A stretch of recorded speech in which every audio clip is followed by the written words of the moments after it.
Recién llegado de Roma tras su visita ad limina de los obispos peruanos al Papa León XIV y aprovechando una breve estancia en su tierra natal, Monseñor Gilberto Gómez, obispo de Abancay, Perú, pues conversa hoy con Diario Luso Galaico sobre el momento de la Iglesia, los desafíos sociales en el sur andino y las claves pastorales que conectan a Perú con Galicia, España y Portugal. Don Gilberto, ¿cuál fue el mensaje más claro de León XIV a los obispos peruanos en esta visita ad limina? Es el mismo mensaje que le está dando toda la Iglesia, en realidad.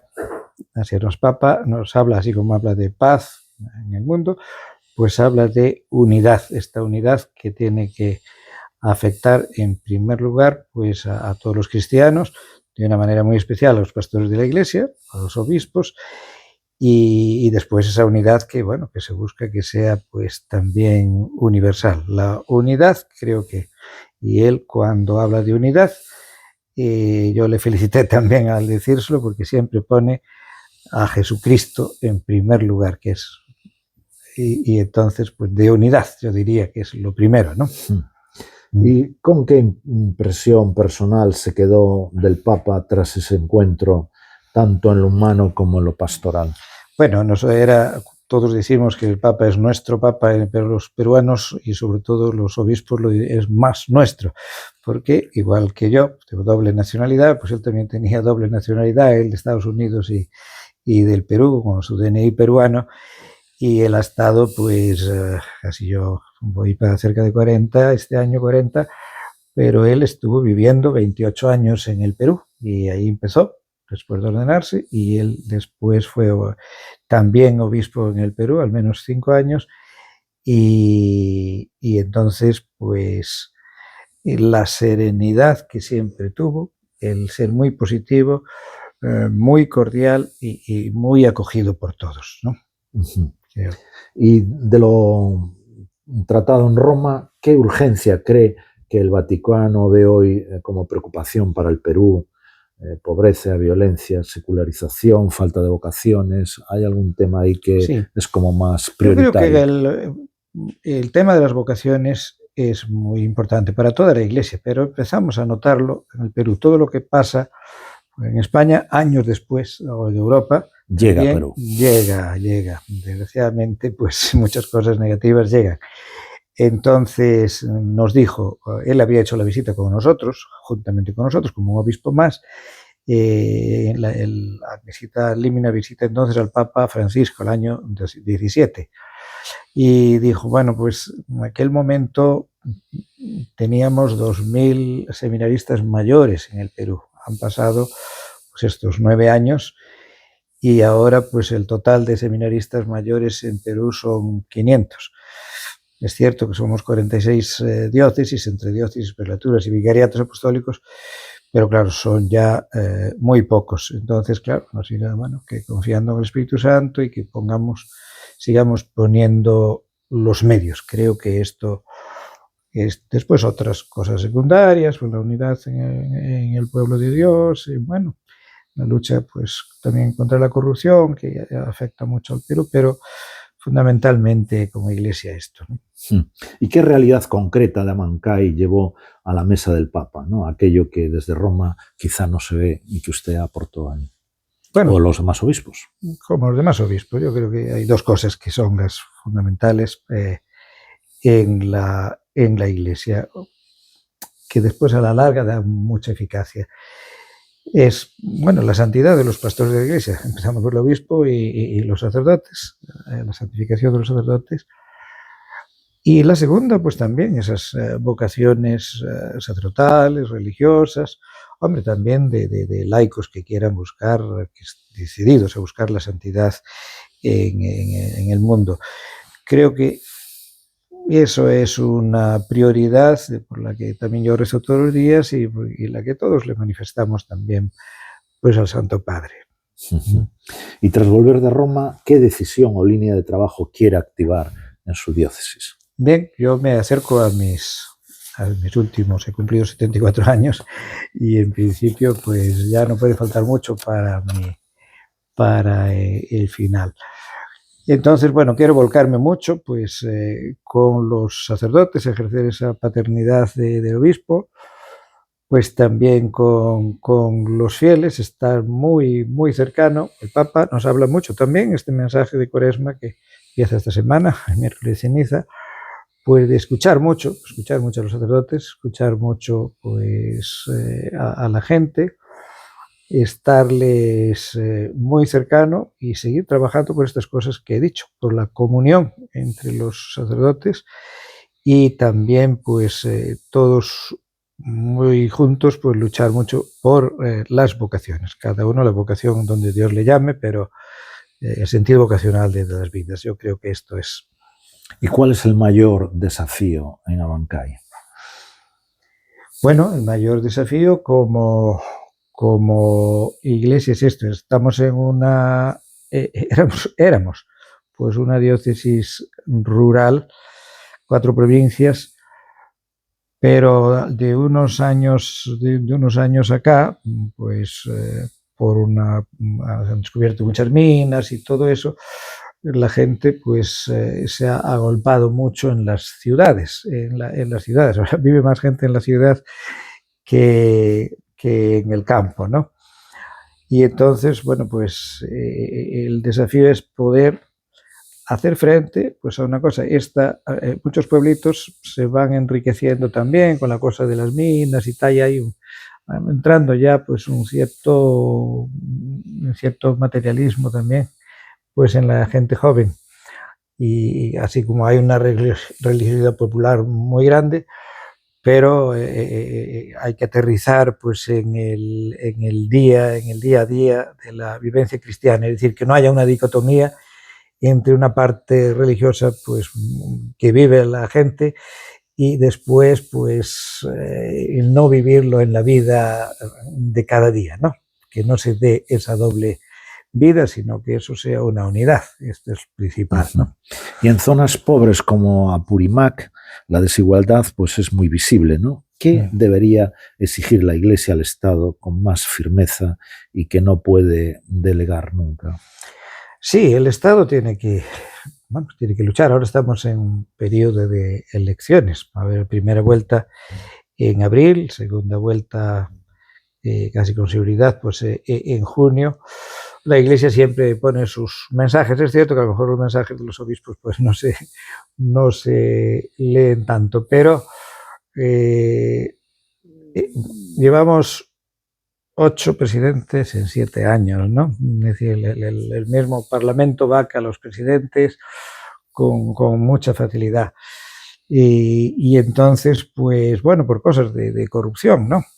Entonces, yo creo que siempre los obispos está esa preocupación por evitar, para que tomen conciencia todas las autoridades y también en la gente, que a la gente a veces se conforma, dice, bueno, que haga cosas, aunque robe, que haga cosas, y se da por supuesto que ser autoridad pues significa pues robar, pero el caso es que entonces no, esa mentalidad que yo creo que hay que devolver a la función pública, ¿no? De que sea para el bien común y que sea. Y esto nos importa a todos los obispos y en Abancay también. Y esta es una zona especialmente dedicada, ¿no? No especialmente porque, vamos, es una diócesis de 360 o 70 mil habitantes, la diócesis, 4 provincias, y no es, digamos, bueno, pues tenemos una procedencia del rural, la gente es, bueno, pues no es tanto, pero comentaba que hace poco he visitado la cárcel, hace unos años, un par de años, bueno, visito todos los años, pero hace un par de años teníamos 8 alcaldes y el presidente regional en la cárcel. Y era una cosa muy habitual, como los últimos presidentes del país, todos pasaron en la cárcel. Entonces es una cosa pues importante, ¿no? Luchar en eso. ¿Y qué papel está jugando la Iglesia en la defensa de los más vulnerables y en la mediación en su territorio? Bueno, o sea, la obra social de la Iglesia en Perú es muy grande. En algún momento, cuando pues lo de la teología de la liberación fue incluso en detrimento de la otra misión, de la misión pues de dar los sacramentos y de tal, porque muchas diócesis se volcaron totalmente y a veces casi exclusivamente en las obras sociales, ¿no? Eso, gracias a Dios, se ha ido encaminando y ya no es ese problema, pero una cosa buena quedó, pues que es la preocupación por los más pobres, y todas las diócesis tenemos, o sea, si es en la diócesis de Abancay, pues nosotros tenemos un hospital diocesano, un centro oftalmológico diocesano, la Cáritas diocesana que trabajan más de 60 personas y para todas las 4 provincias pues trabaja en base a proyectos de mejora de la gente. Tenemos comedores parroquiales para niños, para ancianos, tenemos hogares del estudiante, varios, es decir, mucha obra social. Nuestro obispo, que murió en olor de santidad anterior a mí, obispo catalán, Monseñor Enrique Pelac, pues recordaba, bueno, yo nunca he encontrado un alma sin cuerpo, ¿no? O sea, entonces nos toca también esa labor, ¿no? Y lo hacemos porque son hijos de Dios, ¿no? Hablemos un poco de Galicia, España, Portugal. Muchos lectores que siguen desde Galicia y España, dígales qué similitudes y diferencias va entre las comunidades rurales de aquí y el mundo andino, aunque ya nos dijo que la gente tiende a irse a las ciudades, como aquí. Sí, tienden a quedar más sobre todo la gente joven. Los niños, pues es la misma cosa, hay una fuga hacia las ciudades, sobre todo pues la gente joven, los escolares. Allí, claro, bueno, allá nos perjudica muchísimo la geografía. A veces para ir a un pueblo de esos son horas. Entonces los profesores, pues desplazándose de un sitio a otro, pues tardaban mucho y entonces llegaban ya tarde, después iban antes de tiempo. Entonces, bueno, la gente los manda a la ciudad.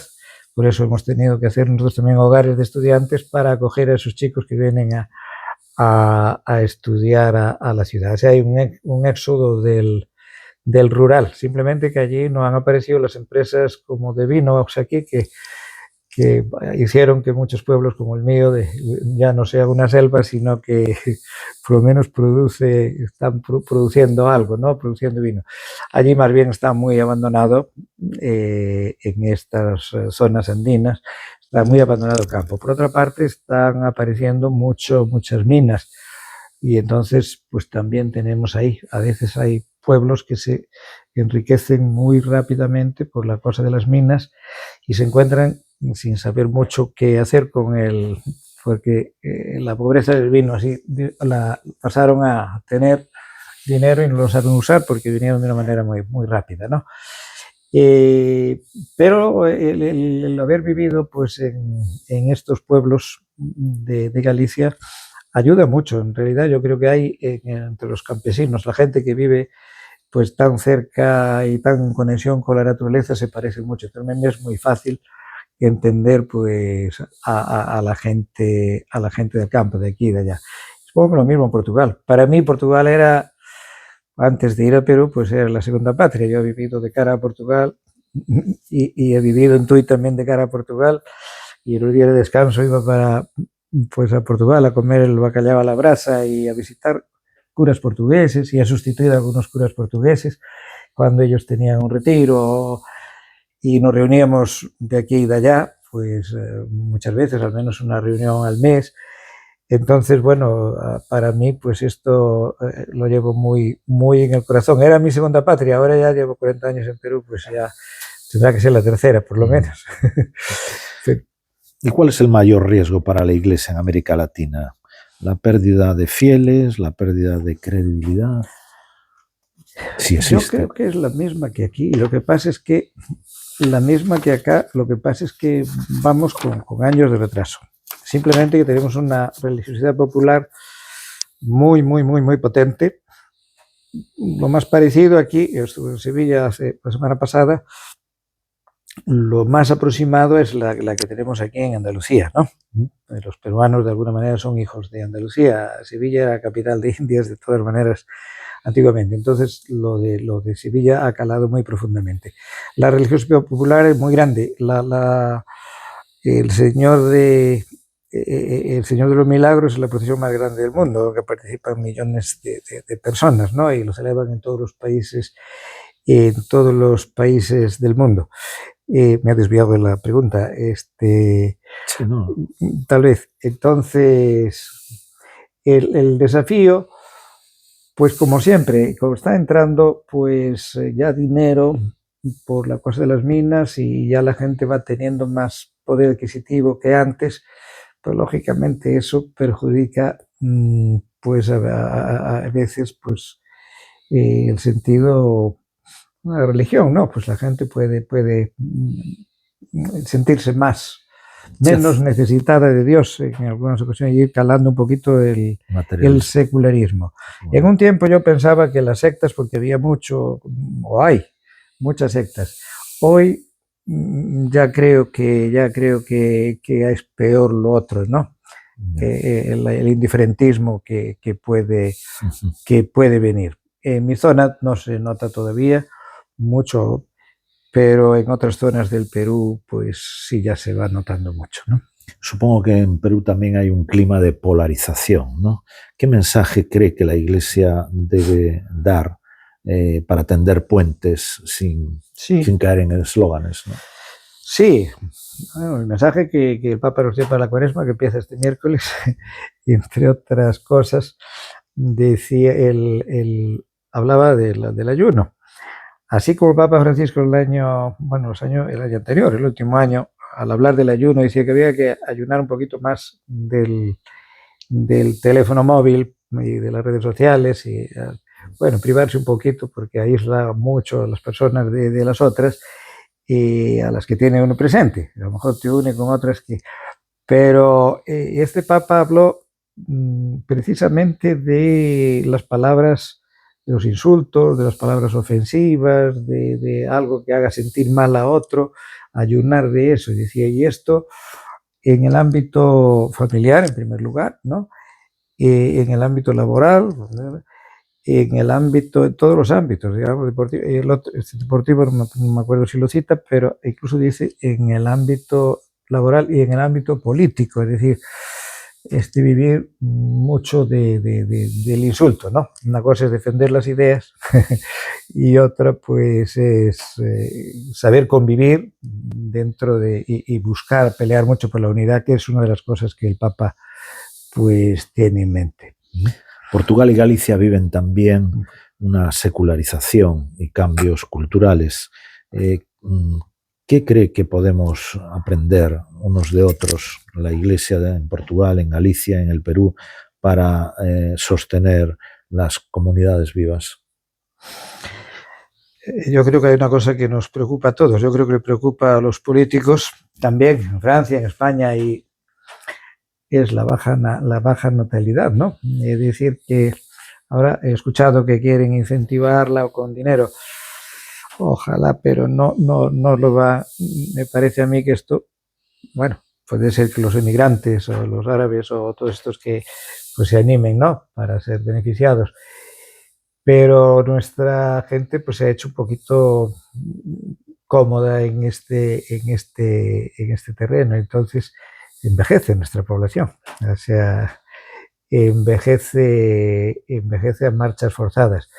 Entonces creo que esto, tanto en Portugal como en Galicia, pues había que dar un impulso de valorar mucho, pues mucho más la vida, la familia, porque esto también va a levantar, entenderás, una sociedad mucho más que no se está quejando siempre, que no hay de todo, sino que tiene una visión mucho más positiva, ¿no? Que esto creo que es importantísimo para ser felices aquí y para ser felices después, ¿no? Creo que luchar por la vida, ¿no? Y por valorar mucho más la vida y rejuvenecer, digamos, nuestras comunidades también. Hablemos de la juventud. La juventud, pues, parece que se alejan de la Iglesia. ¿Qué cree que la Iglesia, hay algo que no ha entendido de los jóvenes para no llegar a ellos, a esta nueva generación? ¿Hay algo que no se esté haciendo bien? Vamos a ver, me parece que esa pregunta estaría ya hace unos años, es una pregunta que se viene diciendo. Pero, sin embargo, las últimas noticias que ahora tengo en Europa, pues es como que la juventud está volviendo. En concreto en Francia, que siempre es puntera en todas estas en las modas culturales, pero también en esto, pues se han bautizado más que nunca, digamos, personas adultas y jóvenes y todo esto, ¿no? Y hay una vuelta, dicen, religiosa, claro, que quedará, pues, que después encauzarla, darle un sentido, dar formación religiosa, es decir, una batalla de la formación para no ser, pues, así, una cosa etérea, más religioso, pero parece que la tendencia, ya empezando por Francia, pero también hay manifestaciones en España en que los jóvenes ya se dan cuenta de que este alejamiento y todo esto pues no les satisface y parece que hay una vuelta, ¿no? Y yo creo que esto hay que seguir fomentándolo, ¿no? Bueno, probablemente el Papa nos animaba a la nueva evangelización y nos decía pues nuevo ardor, también nuevos métodos, nuevo impulso. Entonces yo creo que esto, el Papa habló de San Juan Pablo II, entonces creo que bueno, hay que estar ahí, al lado de ellos, hay que escucharlos, hay que convivir con ellos, hay que estar cercanos, tenemos que estar cercanos. Y yo creo que esto para los pastores de la Iglesia es fundamental. Estar cercanos. Incluso en Estados Unidos hay una vuelta, ¿eh? Sí. Una vuelta importante. Hay una vuelta importante. Yo no estoy al tanto, pero incluso me dicen que artistas y todo esto, ¿no? Hablan del último disco de Rosalía, etcétera, etcétera, ¿no? Dicen que hay un sentido religioso por ahí metido también, ¿no? Entonces creo que en esto soy optimista. Además, el Espíritu Santo tiene arreglo para todas las fechas. Después de 40 años de misión en el Perú, ¿qué le ha enseñado el pueblo andino que le haya cambiado como pastor? Bueno, el pueblo andino, y yo los primeros años estuve como formador de seminarios, hasta ser obispo, ¿no? Y yo he encontrado a esa gente, pues, esa gente que visitaba los pueblos. Bueno, decía un santo beato Álvaro de Portillo, que visitó el Perú, y alguien le comentó, pues aquí la gente tiene una fe muy sencilla, y dijo él, ya la quisiera yo para los días de fiesta. Entonces, yo me encuentro ahí delante de una iglesia, pues una persona, a veces una viejita o lo que sea, rezando con una concentración y a veces cantándole al Señor, ¿no? Sí. Cantándole ella solita, mejor está ella sola en la iglesia. Y el sentido de fe es conmovedor, ¿no? Y uno se siente y dice, bueno, uno es el burro del Señor y siempre pues se atribuye, bueno, esto es por el Señor, pero bueno, que viene mucha gente que te recibe como si fueras, dice, bueno, esto tiene que ser dedicado al Señor, porque si eres esa gente con tanta humildad que te da así un beso en el corazón, y te ponen flores pétalos de flores sobre la cabeza, y especialmente en las zonas rurales es de pues una fe muy grande. Yo creo que eso enriquece y nos enseña continuamente. A mí me enseña y me conmueve.